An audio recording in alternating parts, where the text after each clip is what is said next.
Olá, paz do Senhor Jesus, tudo bem com você? Espero que sim.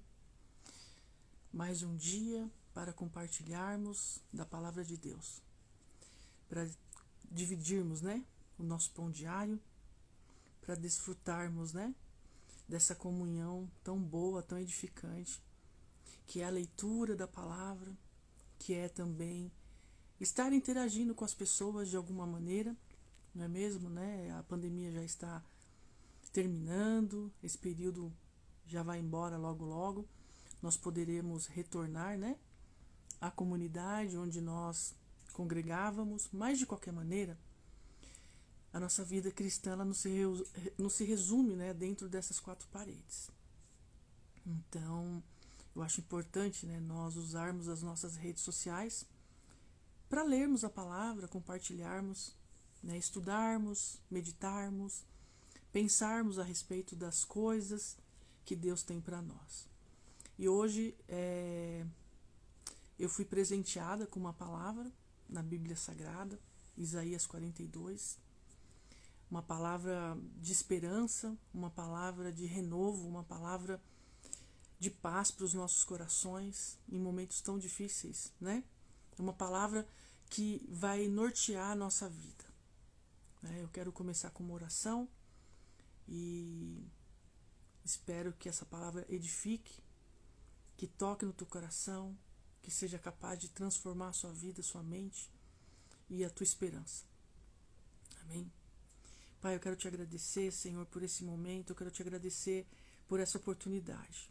Eu quero te agradecer também, Senhor, por essa palavra de esperança que o Senhor colocou no meu coração, por esse texto das Escrituras Sagradas. Eu quero te agradecer, Senhor, pelo amparo, pelo cuidado, por tudo que o Senhor tem feito por mim, por todas as vezes, Pai, que o Senhor tirou do meu coração sentimentos ruins, sentimentos que muitas vezes nos trazem uma desesperança, mas a Tua palavra, Senhor, é cura, a Tua palavra, ela é promessa, ela é a garantia de um tempo futuro que eu creio que está próximo, Senhor, e que logo, logo poderemos desfrutar, da Sua presença real.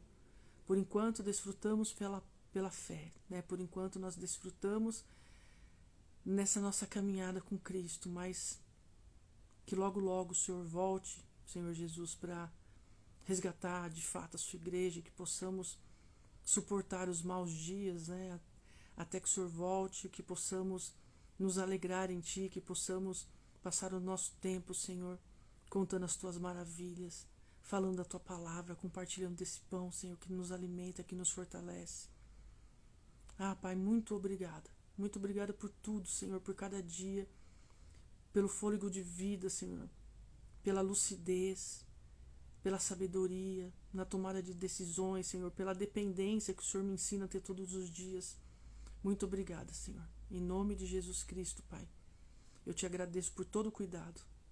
Hoje a minha palavra é de gratidão, Senhor. Gratidão porque o Senhor enviou Jesus, gratidão porque o Senhor tem cuidado de mim, gratidão porque o Senhor tem cuidado da minha família e o Senhor tem me ensinado a permanecer no caminho, a permanecer com meu coração firme em Ti, e isso é motivo de muita alegria e gratidão, Pai. Então, em nome de Jesus, eu te agradeço. Amém. Se Deus é muito bom, não tem palavras para expressar o tamanho do amor que Deus sente por nós, a grandeza desse amor. Não tem como explicar com palavras tudo o que Deus representa para a gente. E esse capítulo 42, pelo menos essa porção desse capítulo, essa promessa de Deus para nós, eu quero compartilhar hoje com todos vocês que assistirem, de uma forma muito simples. Eu faço isso porque eu sei que enquanto eu estou falando aqui da palavra, eu sei que Deus está cuidando de mim. Muitas vezes a gente não tem vontade, muitas vezes a gente não quer, a gente se desliga das coisas de Deus, porque as coisas do dia a dia vão nos consumindo, mas a gente tem que resistir, a gente tem que se fortalecer nele, a gente tem que combater o bom combate. Então, assim, o meu coração está feliz por essa oportunidade e está feliz também com essa palavra. Eis aqui o meu servo, a quem sustento, o meu escolhido, a quem a minha alma se alegra. Esse primeiro versículo, Deus está falando através do profeta Isaías, ele está anunciando a vinda de Jesus. Então ele está dizendo, o meu servo, porque o Pai já sabia que Jesus viria e assumiria essa condição de servo para servir a todos, para ser o cumprimento das palavras de Deus para nós, para a nossa salvação. Então ele se refere a Jesus como sendo servo. Mas não é servo no sentido de escravo, de um prisioneiro que não tem vontade própria. Não. É um servo, é uma pessoa que agrada a Deus, que obedece, que não reluta, né, que não tarda a obediência, né, que não fica questionando com Deus. É uma pessoa que está a serviço do reino. Esse é o servo. Então ele diz aqui, eis aqui o meu servo. Isso é uma profecia da parte de Deus com o profeta Isaías. E então ele vem anunciando, né? Isaías é o profeta messiânico. Então ele vem anunciando essa grandeza, né, da nova aliança, da graça, dessa esperança na qual deve estar o nosso coração. Então ele diz assim, a quem eu sustento. Por quê? Porque Jesus ele veio na forma de homem. Então, necessário que Deus o sustentasse, para que ele não pecasse, para que ele cumprisse toda a palavra que foi liberada em relação a ele, porque Jesus é de fato o verbo, a palavra de Deus encarnada, a profecia encarnada. Né? Quando nós pensamos em Jesus, nós temos que pensar em Jesus como a profecia de Deus, a palavra liberada em carne e osso. Isso é Jesus. Esse é Jesus. Esse é o nosso Salvador. Né? E Jesus ele se submeteu, por isso ele se coloca como servo. E nós também, porque existem palavras liberadas da parte de Deus sobre nós, ao nosso respeito, de cumprimento a favor do reino. E nós temos que buscar, nós temos que perguntar a Deus qual é a palavra que ele liberou sobre nós, o que nós devemos fazer, qual é o nosso serviço a favor desse reino, para que pessoas sejam salvas, para que pessoas sejam alcançadas. Né? Muitas vezes nós vamos errar, não vamos compreender, mas Deus ele vai dando misericórdia, né? Ele vai renovando as misericórdias e nós vamos aprendendo, nós vamos de uma forma assim humilde, né? Reconhecendo o nosso vazio diante de Deus, e Cristo vai tomando lugar e nós vamos tomando a forma de Cristo, o caráter de Cristo, né? Então, o servo de Deus é sustentado pelo próprio Deus.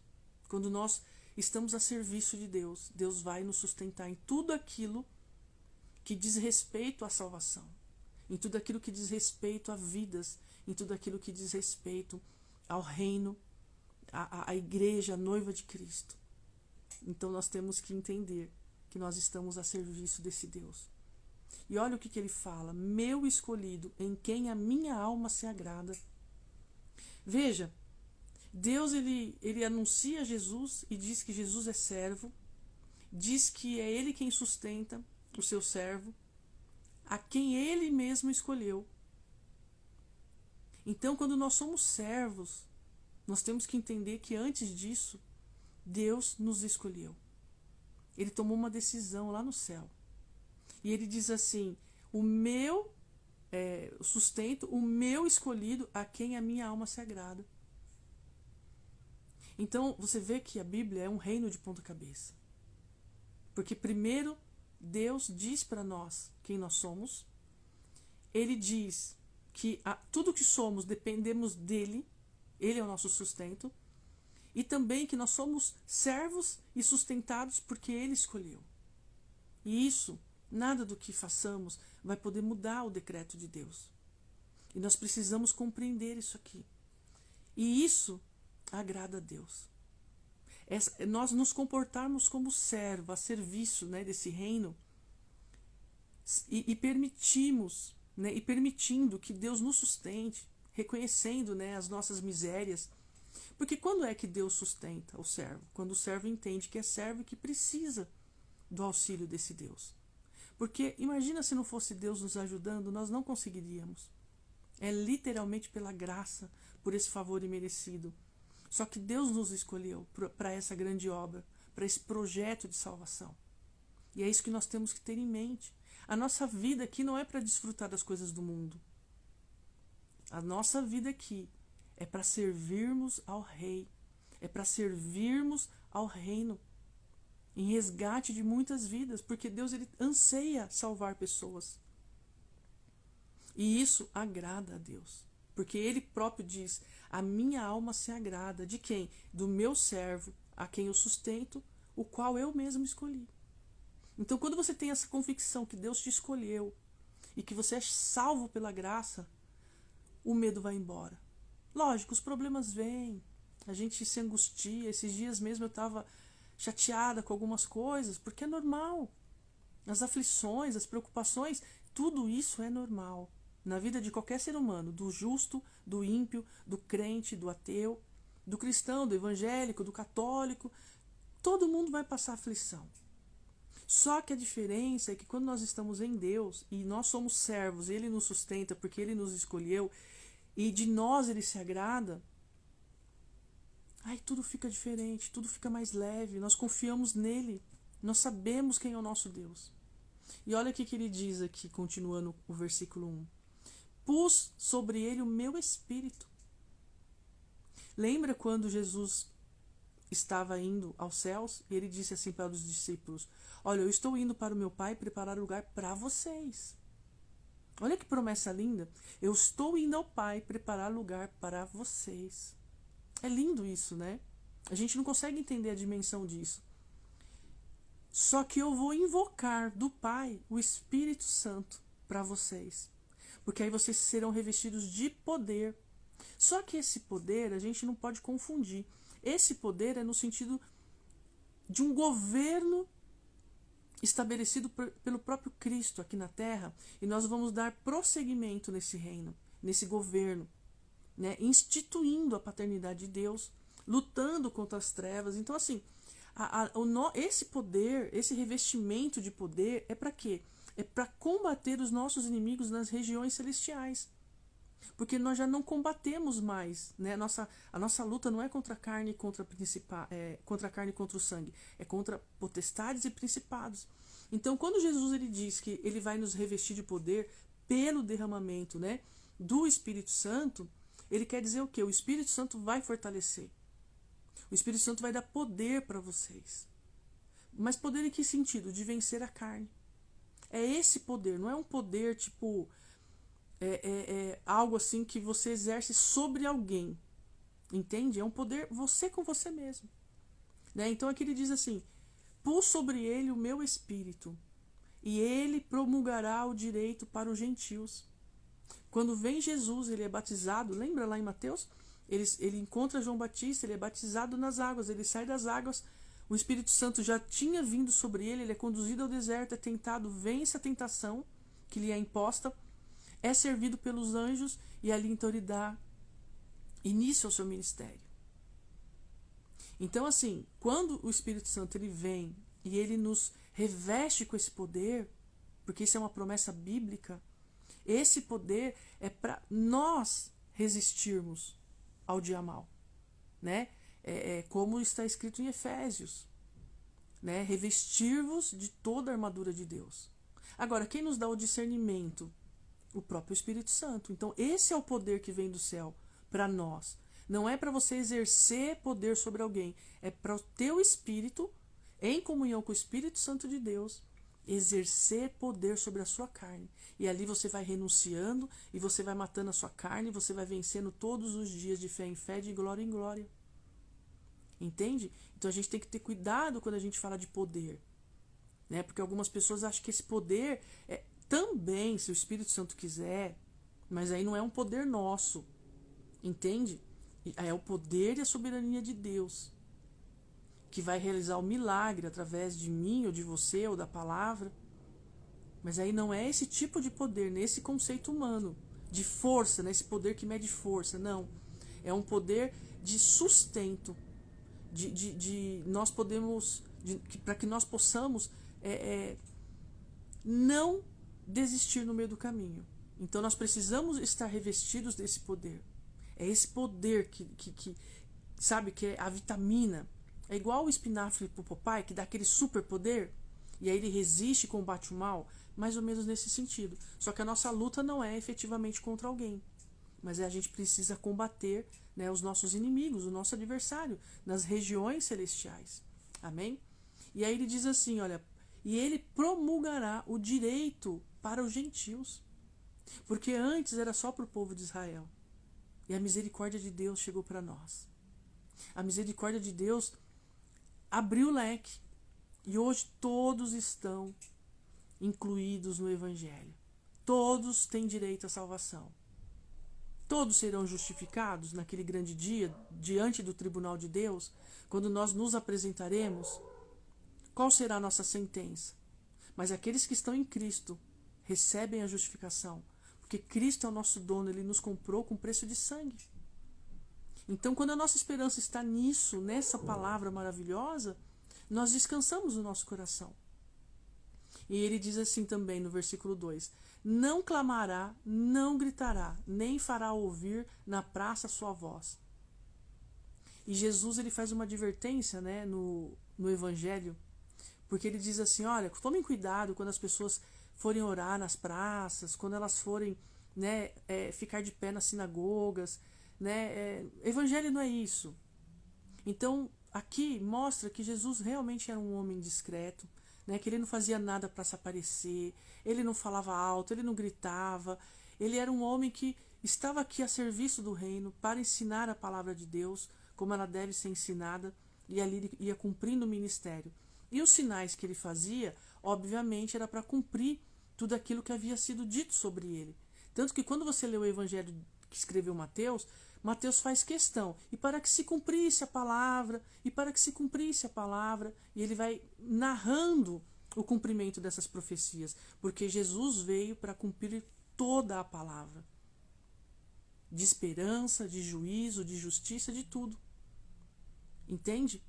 Então é importante nós lermos o Antigo Testamento e também o Novo Testamento, porque um complementa o outro. Eles são harmônicos em si. Então, assim, de repente você lê um texto no Antigo Testamento e lê isoladamente um texto no Novo Testamento, óbvio que vai parecer uma grande contradição, mas não é assim. Você tem que ler no todo, né?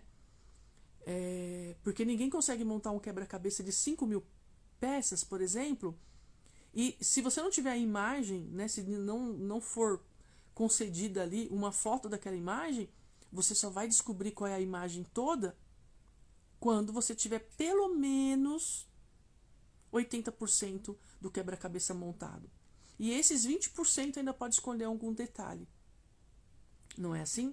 Então a Bíblia é a mesma coisa. Cada versículo é uma peça desse quebra-cabeça. Não dá para você pegar uma pecinha e tentar descobrir toda a imagem. Entende? Por isso nós temos que observar a palavra de Deus. Então ele diz, ele continua aqui: não esmagará a cana quebrada, nem apagará o pavio que fumega. O que isso quer dizer? Não esmagar a cana quebrada significa que a cana já está quebrada. Não apagar o pavio que fumega significa que a chama já está quase se apagando. E Jesus, ele não veio aqui, como se diz, chutar cachorro morto. Pelo contrário, ele veio aumentar a nossa chama. Ele veio nos consertar. Ele veio curar as nossas feridas. Entende? Jesus, ele não veio aqui, esmagar a cana quebrada. Ou seja, deixar pior do que já está. E também não veio apagar o pavio que fumega. Porque nós já estamos condenados no nosso pecado. Então, ele não veio aqui para nos humilhar, né, para nos constranger. Não, ele veio aqui para nos amar, para nos salvar. E por isso, eu acho a palavra de Deus uma coisa linda. Porque tudo aqui tem resposta, né? E quando a gente está triste, a gente lê essa palavra de esperança e a gente começa a imaginar como é que vai ser quando nós estivermos lá com o nosso Pai, tendo contato direto com Ele, né, diário, olhando para a face dele, para o rosto dele. Imagina. E aqui então ele continua dizendo assim: com fidelidade promulgará o direito. que é o direito? De promulgar o direito. Ele vai declarar com fidelidade. Porque muitas pessoas estão declarando a Bíblia como se fosse um direito, como se fosse uma conquista, como se fosse uma regra de fé e prática, só que não com fidelidade. E Jesus, quando ele está ali com os discípulos, falando tudo acerca do reino, tudo acerca do Pai, ele é fidedigno naquilo que o Pai entregou para ele. Porque muitas vezes a gente lê a palavra, Deus fala conosco e a gente não é fidedigno, a gente distorce, a gente quer de alguma forma aplicar ao caso concreto, né? A gente quer de alguma maneira trazer aquela palavra num outro contexto, né? Para que a gente possa defender uma ideia, uma opinião pessoal.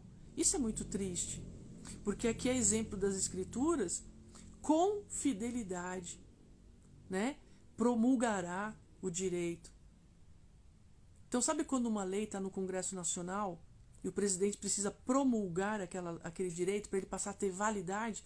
É isso que Jesus veio fazer. Só que Jesus ele não olha para a aparência, ele não olha para a nossa quantidade de dinheiro, ele não olha para nada disso.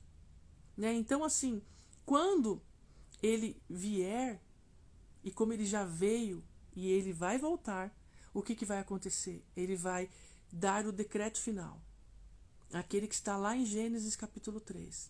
E aí naquele dia, quem não estiver ok com ele, infelizmente vai sofrer as consequências. Oi, senhorita Aleixo, tudo bem? Seja bem-vinda, viu, meu amor? É aniversário do papai hoje, né? Então, quando nós estivermos lá diante desse tribunal, o que vai acontecer? Nós teremos que prestar conta.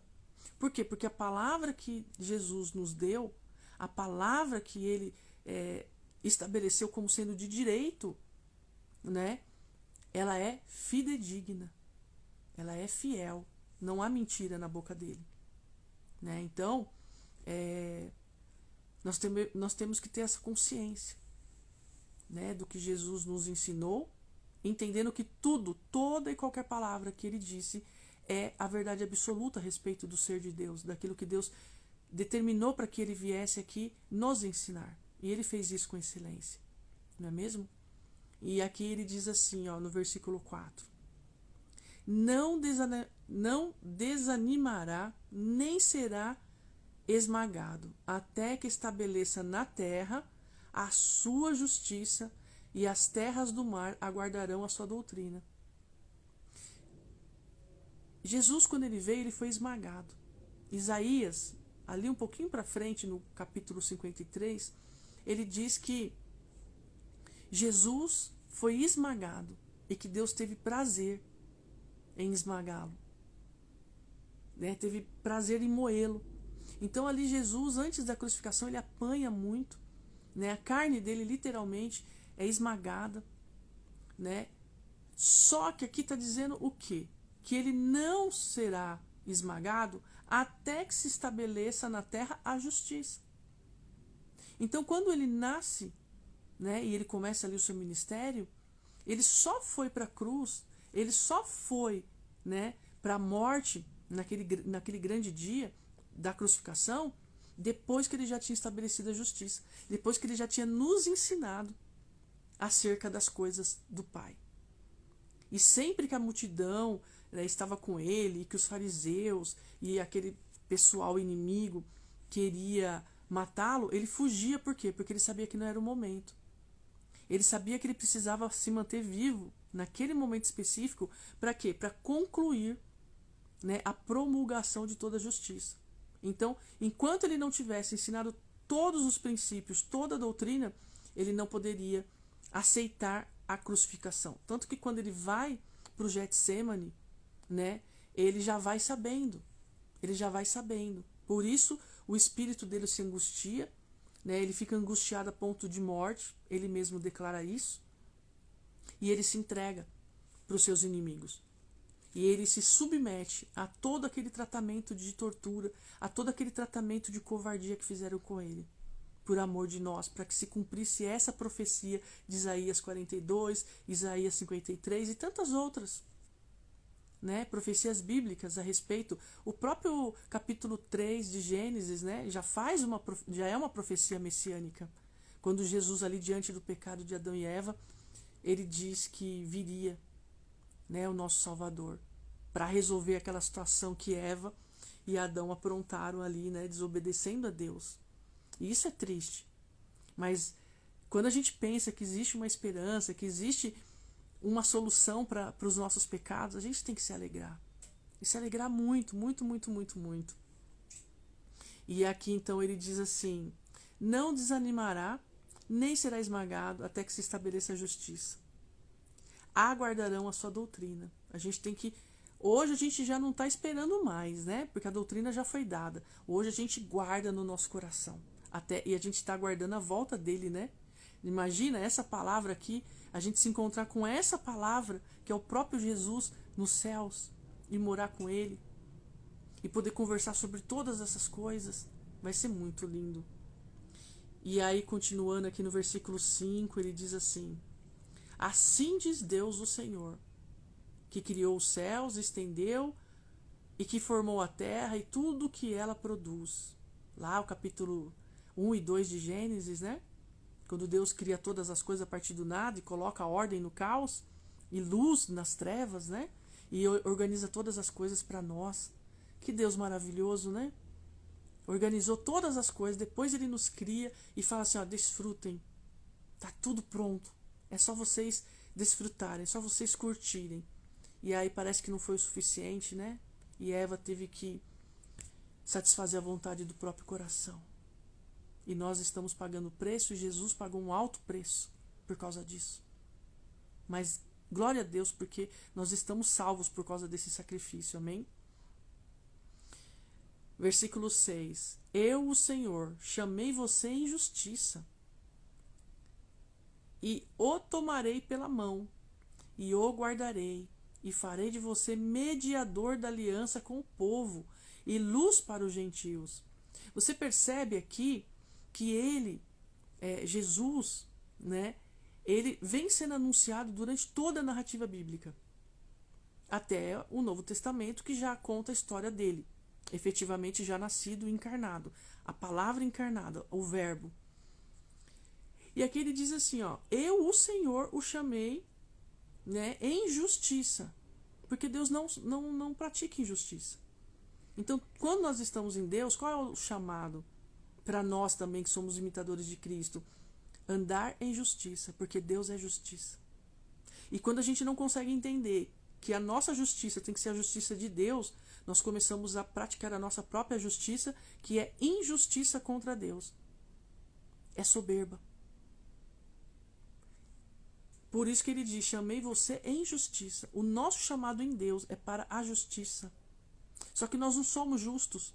Então o que a gente faz? A gente vive em relacionamento com o Pai e ele vai nos ensinando até que a gente consiga, né, errar o menos possível.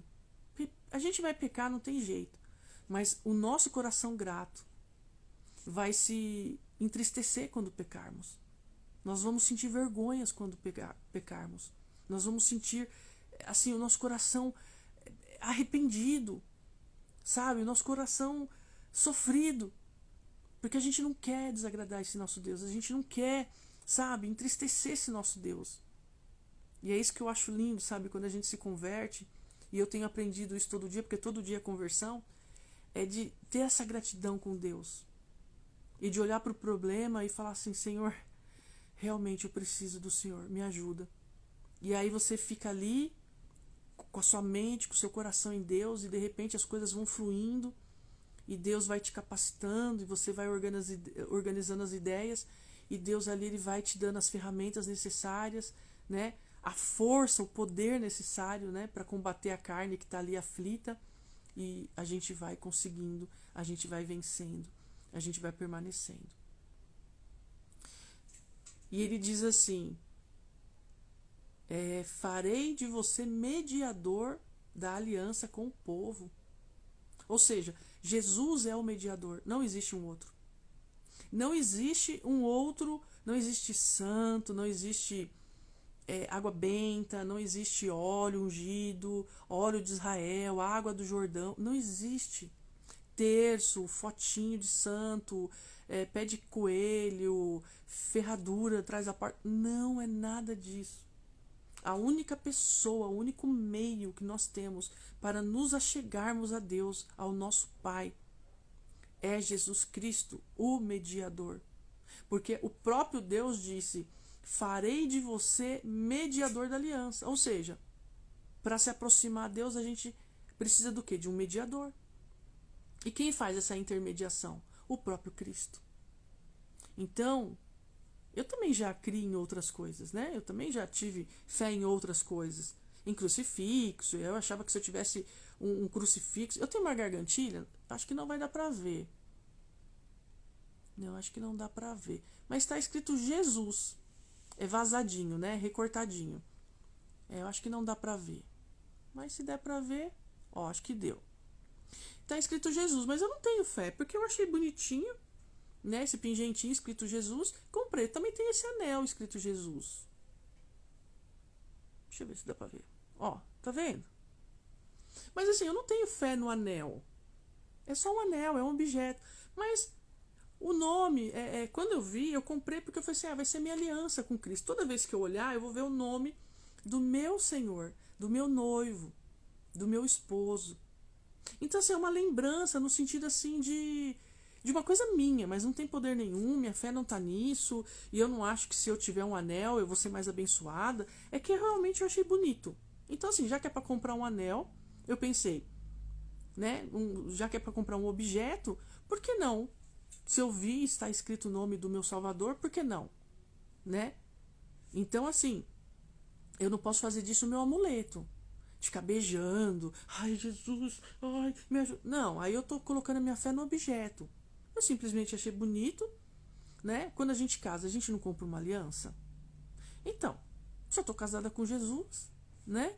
Mas assim, não é um símbolo, não é como que se diz, um objeto sagrado, nada disso, nada disso. É porque eu achei bonito e como tem o nome de Jesus, eu acabei comprando da mesma forma que o pingente, né? Porque eu poderia ter comprado com qualquer outra inscrição. Mas se a minha fé é essa, então eu tento adequar, né, algumas coisas no sentido da minha fé. Mas a minha fé não está nisso. Amém? Entenda bem, tá? Então, aqui quando ele diz, né, que ele é o intermediador, o mediador, porque o próprio Deus o fez assim, né, em relação a essa nova aliança, e que ele seria luz para os gentios. Então, hoje nós não andamos mais em trevas. Nós estamos na luz. Porque Jesus é a nossa luz. Por quê? Porque a palavra diz. Então, se eu creio nessa palavra, eu tenho que entender o quê? Que o meu mediador é Jesus e que a luz para a minha vida também é Jesus. Entendeu? Por quê? Porque está escrito. Simplesmente por isso. E eu não vou contrariar a palavra, porque se eu creio em Deus e eu sei que essa é a palavra de Deus, eu não preciso ficar tentando entender algumas questões. Eu só creio, eu sei, eu sinto no meu coração. E no versículo 7, no versículo 7, capítulo 42. Para abrir os olhos dos cegos, para tirar da prisão os cativos, e do cárcere os que jazem em trevas. Você vê que Jesus ele tem uma... Deus, né, o Espírito Santo que instruiu e que inspirou, né, o profeta Jeremias. Jeremias aqui ele traz uma linguagem pra gente, e eu amo a Bíblia, porque a Bíblia ela é um livro rico, né, com português muito, pelo menos a tradução que nós temos, tem Almeida Fiel, mas Almeida Fiel é um português um pouco exagerado, de tão elegante, né? Às vezes precisa ficar consultando o dicionário. Essa que eu estou lendo é Almeida corrigida, atualizada. E eu acho muito bonito a forma poética como os profetas escreviam, né? Então aqui ele diz assim, para abrir os olhos dos cegos. Só que Jesus ele não diz que cego não é aquele que não vê? né? Que cego não é aquele que não enxerga, é aquele que não quer ver, né? Aquele que não tem fé para crer. Esse é o cego.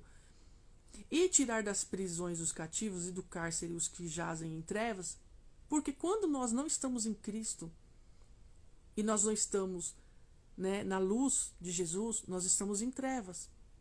E as trevas é uma cadeia, é um cárcere, é um lugar onde nós não temos liberdade, onde nós somos oprimidos pelo inimigo.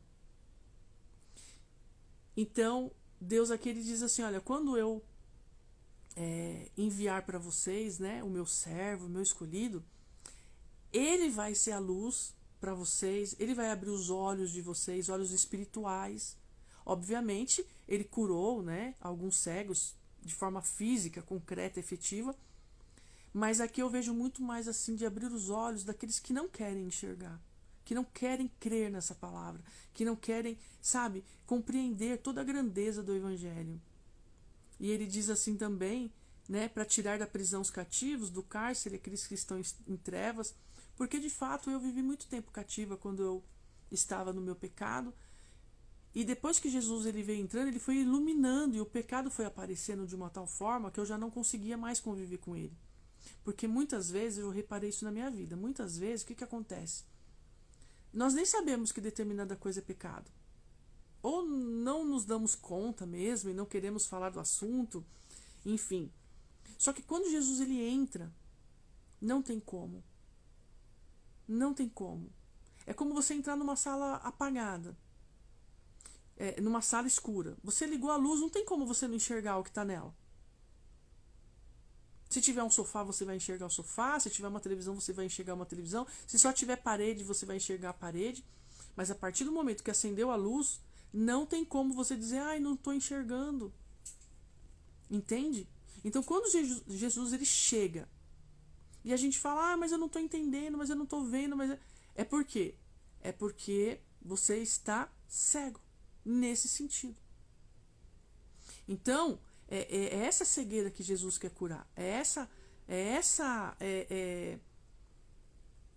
venda dos nossos olhos que Jesus quer tirar de uma vez por toda. Para quê? Para que nós possamos enxergar o reino pela fé.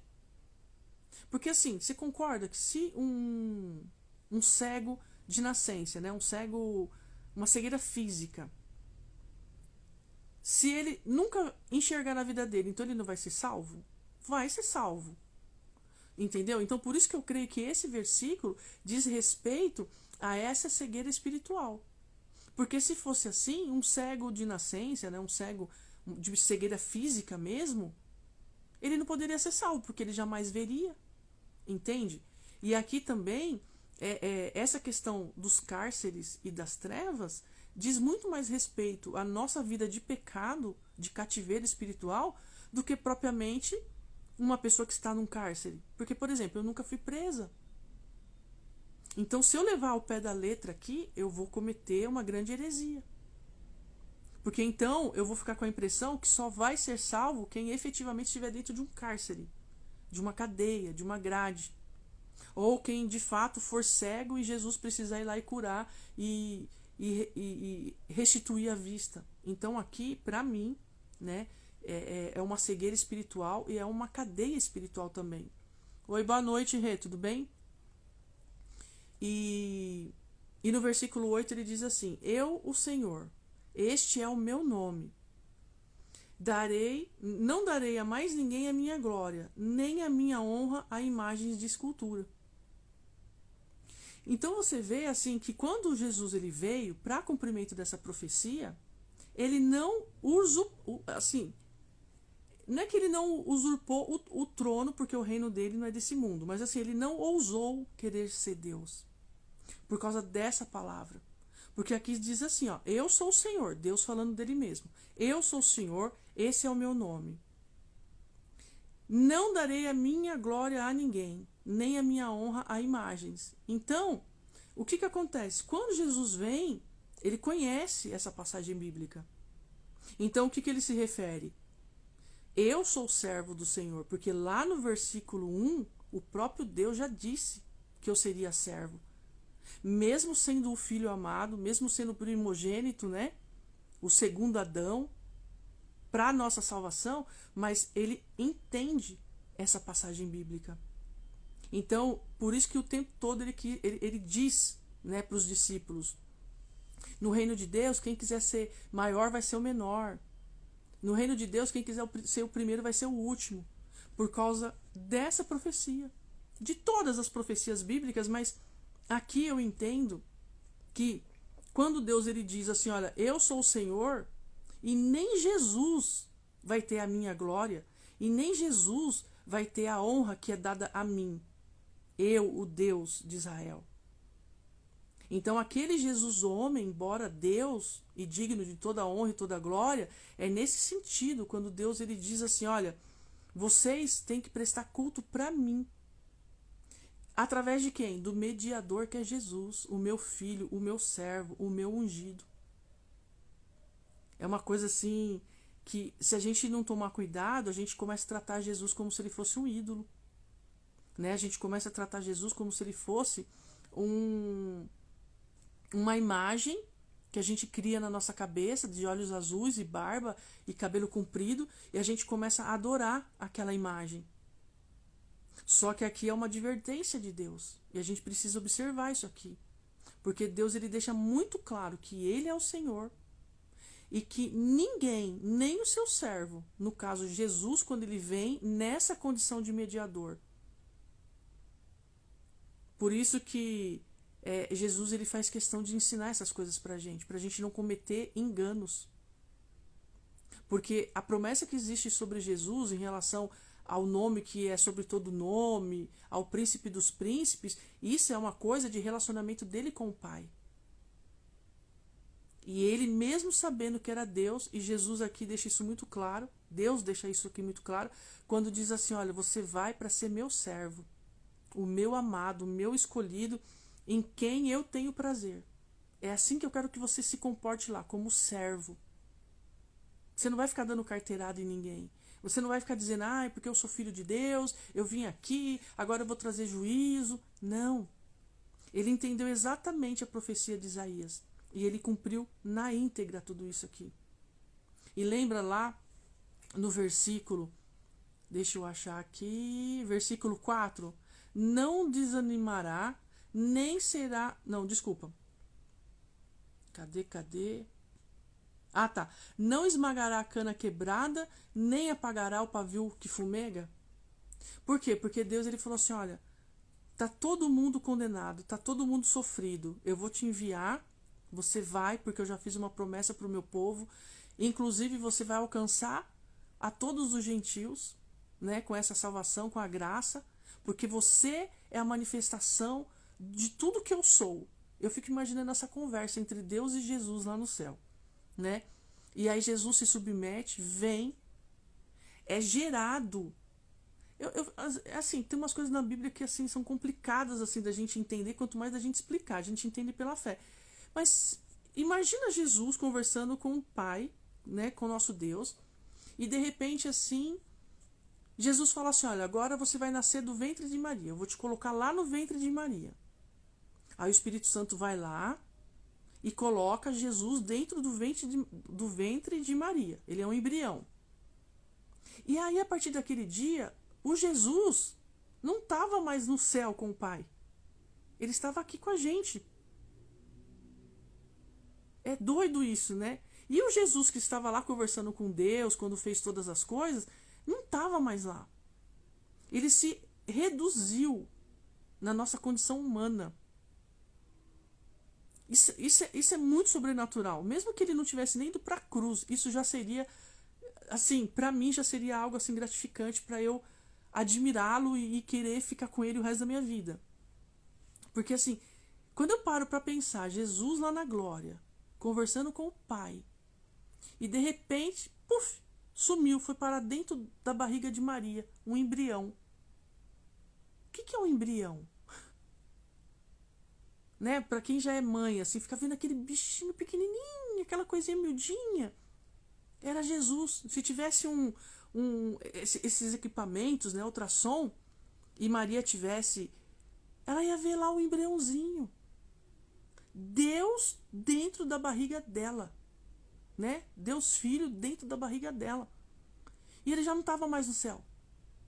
Porque o Espírito, porque a gente sabe que Deus é Espírito. Então, aquele Espírito, né, Jesus, o ser espiritual, passou a ser carne dentro da barriga da Maria. E aí, quando ele nasce, ele reconhece que ali, naquela condição, ele era servo, ele era miserável no sentido carnal, né, ungido do Senhor, aperfeiçoado pelo poder do Espírito que foi derramado sobre ele. Mas é muito doido isso. Às vezes eu paro para meditar no texto bíblico assim, eu fico assim, meu Deus, assim, a gente não pode ser muito racional para ler a Bíblia. A gente tem que ser espiritual mesmo, porque só o Espírito consegue acreditar numa história dessa. Que tinha um ser espiritual lá, não sei onde, aí que de repente esse espírito resolveu se materializar em carne, aí foi parar dentro da barriga de uma moça. Assim, é só Deus para nos convencer dessas verdades. É só Deus para me fazer acreditar que ele pegou Jesus, que estava lá com ele todo dia, e assim, a comunhão dele só foi espiritual, né? Porque não tinha mais a presença física ali. E Jesus abriu mão disso. E a gente às vezes não dá valor. E quando ele vai para a cruz, e que ele clama ali, né, Senhor, por que me desamparaste? Ele sente a ausência do Pai, né? Porque Deus ali se ausentou literalmente, no sentido de que toda a maldição estava sobre Jesus, né? Os nossos pecados, nossa iniquidade, as nossas transgressões. Então teve uma ruptura ali na comunhão, porque Deus não tem comunhão com onde tem pecado. Por isso que a gente tem que morrer todo dia. Por isso que a gente tem que ler as Escrituras e pedir pela misericórdia de Deus para a gente primeiro entender o texto, porque às vezes é difícil a gente ler e entender. Se não for o Espírito Santo traduzir, né? Porque a gente lê em português, mas é uma linguagem espiritual. Então a gente tem que ter o tradutor, né? Que fala a linguagem de Deus com o nosso espírito. O Espírito Santo ele faz isso, né? A gente começa a ler a palavra e a gente não começa a entender, mas quem que é esse servo daqui? E aí a gente começa a questionar a própria Bíblia, nesse sentido de fazer perguntas para ela, e o Espírito Santo ele é um bom professor, ele vai respondendo, vai tirando as dúvidas, e a gente vai ficando maravilhado com a palavra, né? E daqui a pouco sai uma música, daqui a pouco a gente está cantarolando uns salmos. É uma coisa linda demais, né? Essa nossa caminhada com Jesus. Né? Cada vez que eu tenho a oportunidade assim, de ler a minha Bíblia e entender algo da parte de Deus e compartilhar, eu vejo que enquanto eu estou falando, sabe, começa a fluir assim, lembranças, e começa a fluir assim, coisas que de repente eu nem tinha observado e veio na hora. E esse Espírito Santo, ele faz isso, né? Ele vai te dando ali a ferramenta, ele vai te capacitando. E é tão bom saber, né, que a gente está na dependência dele, é tão bom a gente olhar para a nossa Bíblia e saber que quando a gente lê, se a gente ficar bem quietinho ali, a gente consegue ouvir a voz do Santo Espírito. Não é um ouvir audível, né? Mas a gente consegue falar com ele, trocar informação, trocar ideia com ele, dar a nossa opinião sem medo de que ele vai nos rejeitar, ou de que ele vai nos contrariar. E se ele não concordar, ele explica com jeitinho pra gente. Isso assim é tão gratificante, porque às vezes a gente não sabe as coisas e a gente vai perguntar para alguém que sabe mais, a pessoa é arrogante, né? Ou não quer compartilhar o conhecimento. Tem essas coisas, mas o Espírito Santo não. É o contrário. Ele quer ensinar mesmo quando a gente não quer. Né? O prazer dele é quando você para e fala assim, mas Senhor, eu não entendi isso daqui. Como assim chamou injustiça? O que significa chamar injustiça? O que significa não esmagar a cana quebrada, não apagar o pavio que fumega? Aí o Espírito Santo vai explicando, né? Ó, a cana quebrada, se já está quebrada, para que Jesus vai terminar de quebrar o que já está quebrado? Não, ele vai vir para consertar. E o pavio que fumega? Jesus não veio aqui para apagar. o restinho do seu pavio, o restinho da sua lâmpada, né? da sua luz. Ele veio aqui para aumentar a sua luz. Mas como que a gente entende isso? Só meditando mesmo e crendo que o Espírito Santo vai fazer essa tradução assim simultânea, né? E aí ele termina essa primeira porção do capítulo 42, que o capítulo 42 ele tem 3 porções, que é a vinda do Senhor Jesus, o cântico da salvação do povo, que Isaías provavelmente fez essa música aqui para agradecer. Logo em seguida, quando ele recebe essa palavra da parte de Deus, acredite que o coração dele ficou tão alegre que ele cantou uma canção e depois ele fez uma lamentação a respeito da cegueira do povo de Israel. Por isso que eu disse que não é uma cegueira física, né? Não é a ausência da capacidade de enxergar, é uma cegueira espiritual, e é um cativeiro de trevas no sentido espiritual de um povo que não escutava a palavra, que não se rendia à lei de Deus, né? Que era rebelde, que gostava de prestar culto para os deuses das nações, né? Que gostava assim de imitar o tipo de culto que os pagãos faziam, igual hoje, né? Assim, igualzinho hoje. O povo não quer escutar a palavra, só quer ouvir música. O povo não vai para a igreja para ter ensino bíblico, só quer uma palavra lá que lê um versículo e depois fica falando um monte de coisa para massagear o ego. É disso que Isaías vai tratar na terceira porção desse capítulo 42, e depois você, por favor, leia, né? Porque aqui diz assim: escutem surdos e vocês cegos olhem. Mas assim, se não fosse espiritual, como é que Deus ia dizer assim, ó, vocês que são surdos escutem? Não ia escutar, é surdo. Ó, vocês que são cegos, olhem, como é que Deus vai falar fisicamente para um cego olhar se ele sabe que é cego? Então aqui se trata de questões espirituais.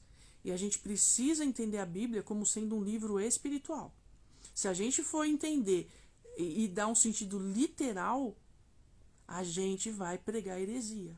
A gente vai contar mentira. E quando Jesus vem, conforme está escrito aqui nesse texto, ele vem para quê? Para trazer com fidelidade toda a doutrina de Deus. Então a gente também tem que ser fidedigno, porque aqui no versículo 3 ele diz assim: com fidelidade promulgará o direito. Ou seja, tudo que está escrito aqui foi inspiração do próprio Espírito Santo. Lógico, cada autor bíblico, né, cada escritor bíblico escreve do seu jeito. Então, se eu for escrever, fazer um resumo desse capítulo, eu vou escrever com as minhas palavras. Aí, se você for escrever, você vai escrever com as suas palavras. E se a gente for comparar, eu não usei talvez as mesmas palavras que você. Eu posso escrever 3 folhas e você pode escrever 30. Entende? Mas assim, tudo é inspiração do Santo Espírito, de Gênesis a Apocalipse. E aqui no versículo 9, ele diz assim, que é o final dessa primeira porção: eis que as primeiras predições já se cumpriram, e agora eu lhes anuncio coisas novas, e antes que se cumpram, eu as revelo a vocês. Ou seja, tem coisas que Deus não vai revelar pra gente. Mas tem coisa que ele vai conversar. Por quê? Porque ele sabe que se ele não começar a trabalhar no nosso coração antes, por exemplo, final dos tempos, se Deus ele não começar a nos preparar agora, naquele dia, muita gente vai se render ao ataque do anticristo. Então Deus ele já está trabalhando coisas no nosso coração. Então tudo que nós sabemos hoje, que já se cumpriu, é a vinda de Jesus, a nova aliança, a anunciação do arrebatamento que o próprio Cristo fala, lá em Mateus 24, depois em tantas outras oportunidades do Novo Testamento, a Bíblia trata desse assunto, né, do arrebatamento, da vinda de Jesus, que todo olho verá, que ele virá nas nuvens, que nós subiremos, que os mortos ressuscitarão. Tudo isso é assunto bíblico. Algumas questões já se cumpriram, outras não. Mas de alguma maneira Deus já está anunciando para nós. Então, quando nós olhamos para os sinais, quando nós olhamos para as catástrofes, quando nós olhamos para tudo isso que está acontecendo no planeta, em especial 2019, 2020 e 2021, na verdade, finalzinho de 2019, né, que foi quando começou o coronavírus, nós já começamos a perceber que não foi só o coronavírus, foi chuva de tempestade, tempestade de areia, incêndios que ninguém explica, o vulcão na Espanha, nas Ilhas Canárias, que mais? Chuvas que destruíram cidades, terremotos. Então, assim, quando você pega, se a gente tiver uma boa memória, para analisar tudo o que aconteceu no decorrer desses 2 anos, a gente já começa a entender que realmente toda a profecia já está se cumprindo. Só que tem coisas que ainda são novas. Novas não porque elas não existem, porque tudo já está determinado pelo próprio Deus. Mas aqui ele garante que ele próprio anuncia coisas novas para nós. Então todo dia, mas as pessoas confundem isso aqui também. Porque elas acham que essas coisas novas aqui é tipo essas profecias de adivinhação, eis que te digo, em 7 dias isso, em 1 mês não sei o quê. Não é isso que Deus está falando. Quando ele fala de coisas novas, é porque em todo tempo ele está nos ensinando coisas novas de aplicação para a nossa vida. Então hoje eu leio a Bíblia, eu aprendi uma coisa. Aí eu vou insistindo, na semana que vem, Deus me ensina outra coisa nova. Aí daqui 1 mês, eu continuo no meu estudo, ele vai me ensinando outras coisas novas. Então aqui, quando Deus anuncia coisas novas, é nesse sentido de crescimento espiritual. Porque aqui ele diz assim, eis que as primeiras predições, ou seja, aquilo que é primícia, aquilo que você tem que saber de imediato, por exemplo, o plano da salvação, da redenção, o preço pago na cruz, né? A salvação pelo sangue, que Jesus é o mediador da salvação, né? O primeiro a herdar esse reino para nos adotar como filhos. Então, essas informações são a base da nossa fé. Então, isso tudo já foi dito para nós. Isso tudo Deus já disse, já está cumprido. A própria Bíblia garante isso. Só que quando ele anuncia aqui através de Isaías, e olha que Isaías foi escrito há muito tempo, ele diz assim, agora eu lhes anuncio. Por que agora? Num texto tão antigo? Porque tudo é agora. Amanhã, quando eu acordar, vai ser o meu agora. Amanhã, quando eu for me deitar para dormir, vai ser o meu agora. E o meu hoje? Não existe. É passado. Já foi. Mas enquanto eu estou aqui, é o meu agora. Então, esse agora lhes anuncio coisas novas, eu vejo no sentido muito profético de que todos os dias Deus nos anuncia algo novo. Não é novidade de coisas do mundo, é novidade de vida. São coisas novas para o nosso espírito. São coisas novas para edificar a nossa fé. Então, assim, eu já vi muitas vezes as pessoas pegando esse versículo, não somente esse, mas outros versículos que têm uma narrativa parecida, e distorcem, dizendo porque Deus vai te anunciar coisas novas e coisas maiores, como está escrito lá em Jeremias, né? Clama a mim e eu vou te anunciar coisas... Gente, é perigoso. Porque essas coisas novas, elas foram anunciadas para Jeremias. O papo foi Deus com Jeremias. O que tem a ver uma conversa de Deus com Jeremias comigo? Não tem nada a ver. Aquilo foi um papo do pai com o filho Jeremias. Eu não posso achar que aquilo é regra, que aquilo é normativo para a minha vida. Aquilo é narrativo. Tem texto na Bíblia que é normativo. Os 10 mandamentos é normativo, é para todo mundo, para todo sempre. E Deus disse. Toda vez que há um texto normativo, o próprio Deus diz. E guardem os meus mandamentos e passem de geração em geração, isso é mandamento perpétuo. Então, a própria Bíblia diz quando é algo que é de geração em geração até Jesus voltar. Agora, Golias, tem gigante na terra? Será que Deus vai mandar abrir o Mar Vermelho? Entende? Então, assim, tem coisas que são narrativas, porque Deus ele quer mostrar o quê? Que ele tem poder. Ele faz? Faz. Se ele quiser, ele ressuscita. Se ele quiser, ele mata. Se ele quiser, ele dá vida. Se ele quiser, ele bota uma enfermidade no camarada para ver se o camarada desperta e se converte. Deus, se ele quiser, ele faz tudo. Não foi assim com Jó? Mas assim, a gente tem que ler a Bíblia dentro de uma perspectiva espiritual para a gente não cometer o equívoco de liberar palavras motivacionais na vida da pessoa. A pessoa ouve aquilo, entende numa fé distorcida, o negócio não acontece, porque a gente não sabe o que a pessoa está criando expectativa.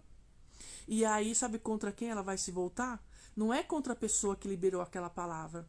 Ela vai ficar contra o Deus da Bíblia. Então, assim, é muito perigoso essa questão. Então, nós temos que analisar as escrituras, né, e nos manter fiel ao que o texto está dizendo. Não é muito simples. Você lê e você entende. Para quem que Deus disse essa frase? Esse versículo foi para Isaías. E por que que ele disse? Ele disse porque ele estava anunciando Jesus. Então, naquela situação, Deus estava dizendo assim: Isaías, eu vou enviar o meu servo, ele vai salvar o meu povo, ele vai ser o mediador, ele não vai esmagar a cana quebrada, ele não vai apagar, né, o pavio que fumega, ele vai anunciar o direito, ele vai resgatar os gentios, ele vai ser luz, vai dar tudo certo, eu vou salvar o mundo por causa dele. E as primeiras coisas que eu preciso te anunciar, eu já estou te anunciando. No mais pra frente, eu vou te anunciando outras coisas novas. Ou seja, eu vou te revelando outras coisas, eu vou te inspirando, eu vou te ensinando. Não é essa coisa de profetada, não tem nada a ver com adivinhação, até porque Deus rejeita adivinhação. Então, quem anda fazendo adivinhação por aí, de dizer que porta de emprego vai se abrir, tudo bem, eu posso dizer assim, ó, profeticamente falando, eu posso dizer assim: fulano, não se preocupa não, Deus sabe todas as coisas. No momento certo, ele abre uma porta de trabalho para você. Continua perseverando, continua buscando, né? Deus é um Deus de providência. Não se desespere. Deus já tem um emprego bom. Deus já sabe o teu sustento. Se eu falar dessa forma profética, usando o próprio texto bíblico, ok. O Espírito Santo tem uma ferramenta jurídica celestial para utilizar. Agora, eu pegar o texto bíblico e prometer algo para a pessoa como se fosse da parte de Deus, aí eu já acho que naquele dia a gente vai ter que prestar conta bem bonitinho pro nosso pai. Entendeu? Então, assim, todas as vezes que às vezes alguém me liga e tá mal, eu sempre busco na minha memória. Na verdade, eu não busco na minha memória, né?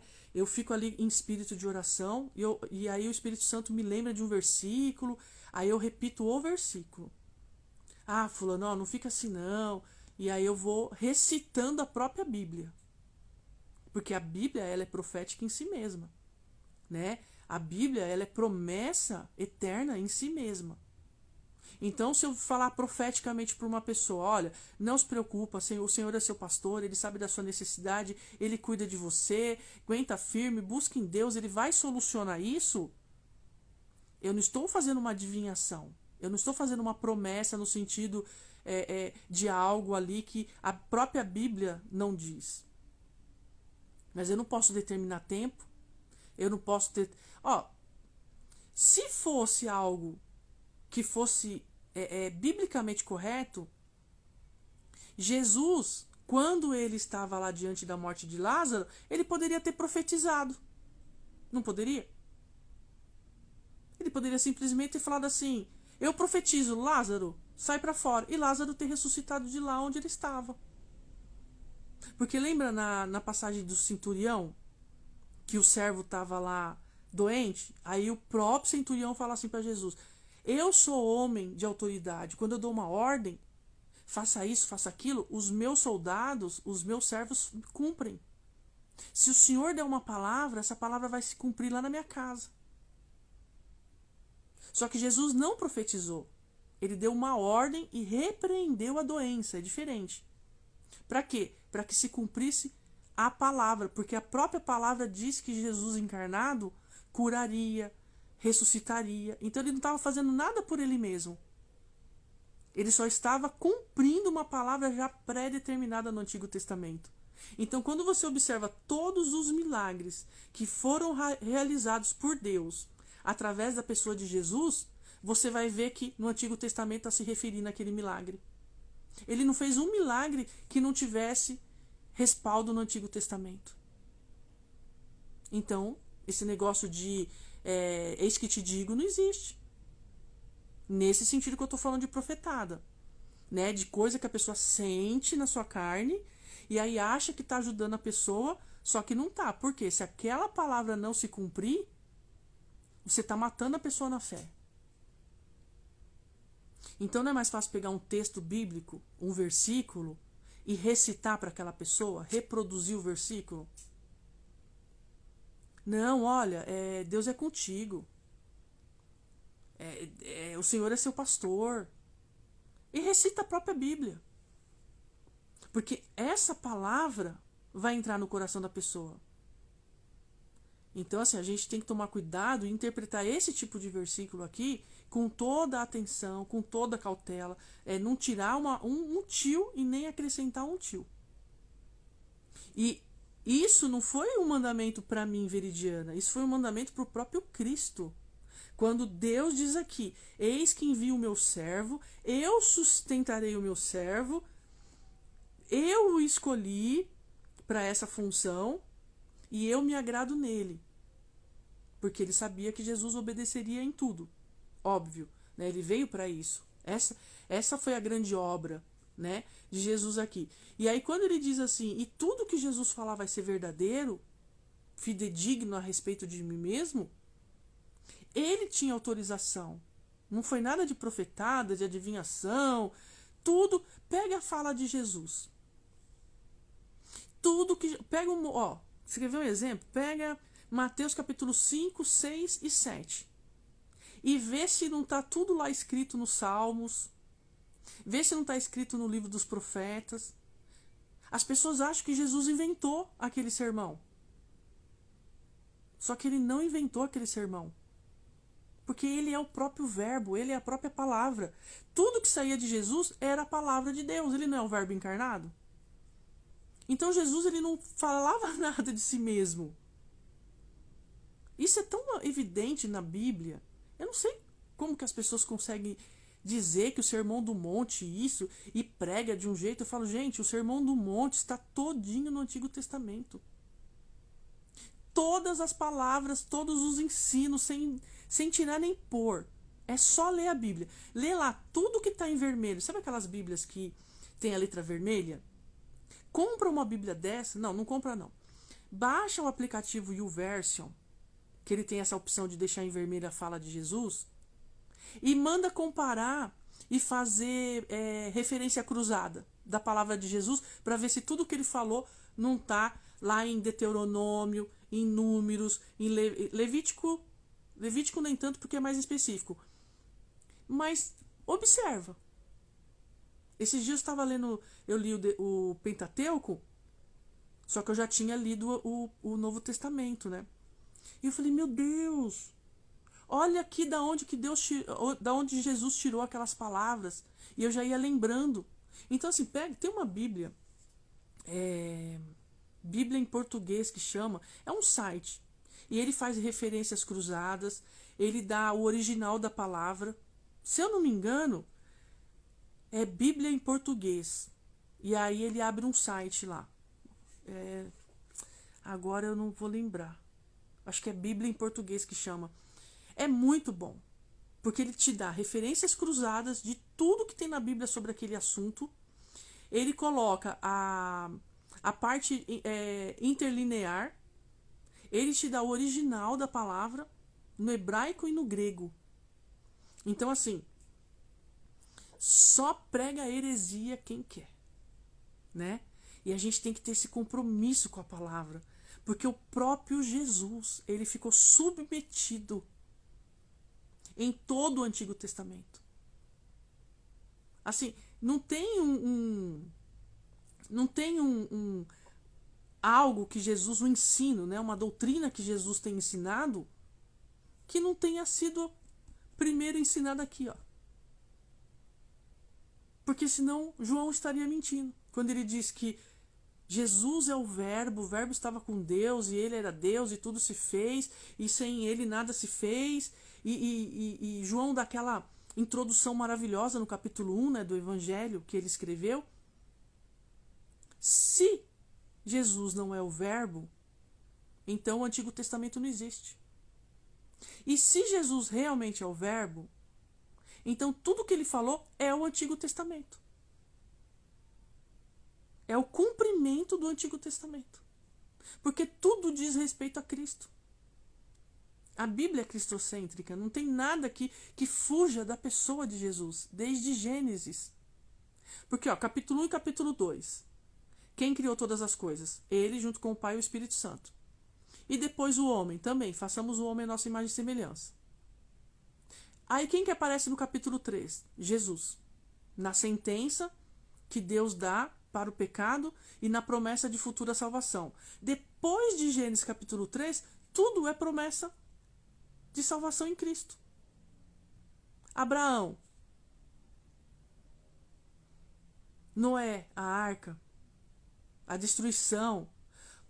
Olha como que a passagem da arca de Noé, e uma vez Deus falou coisas assim tão maravilhosas comigo.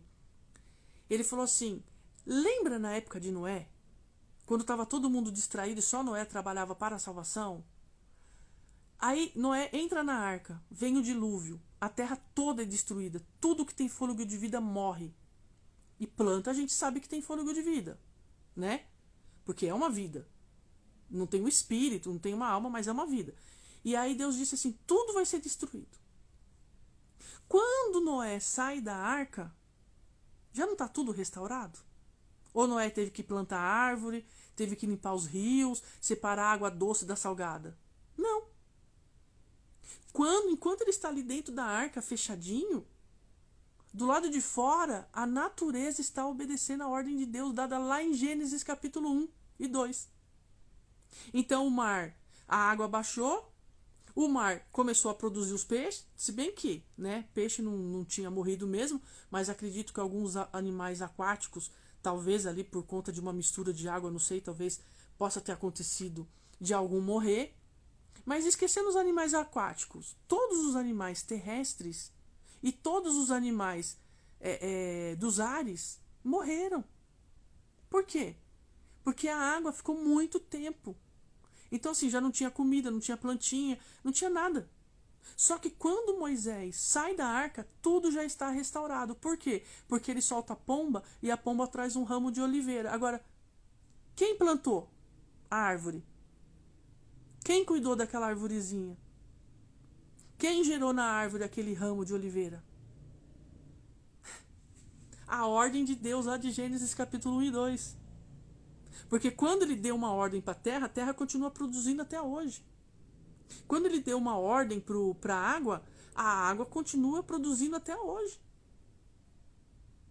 Então, assim, as únicas pessoas que não obedecem a Deus somos nós. O passarinho obedece, o jacarezinho obedece, o ursinho obedece, a árvore da frutinha obedece, tudo obedece. Só a gente que não.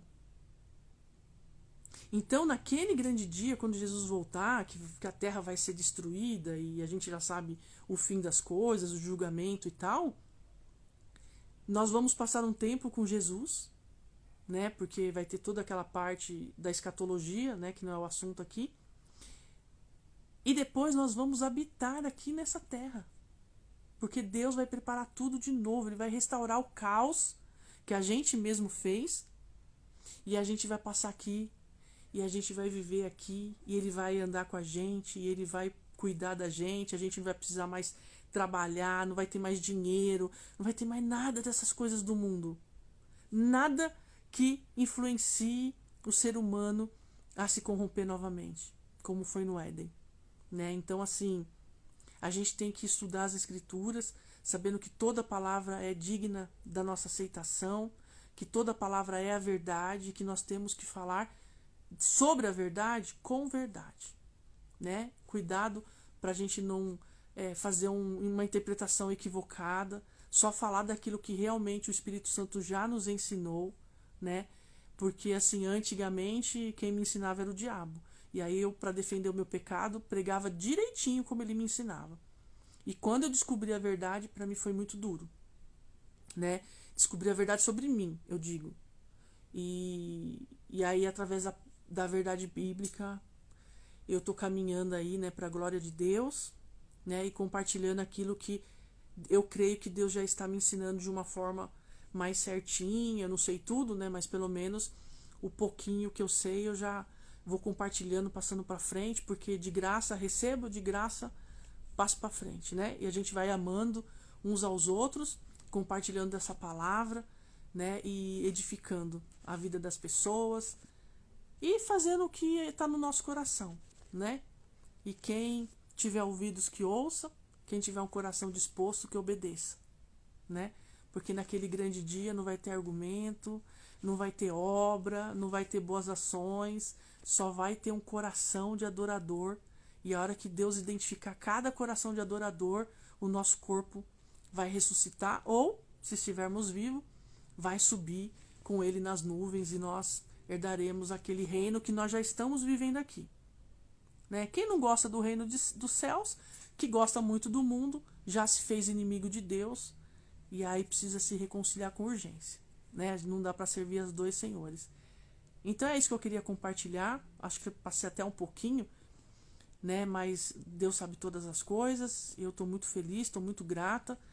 E às vezes nosso coração fica apreensivo, mas aí a gente vai falando de Deus e Deus vai limpando e vai curando e vai dando alegria, né? Essa paz que excede todo entendimento. Fica com o Senhor Jesus. Deus abençoe a sua vida, né? Estude, peça ao Espírito Santo que dê sabedoria, né? Porque nenhum homem é capaz de nos ensinar as coisas de Deus.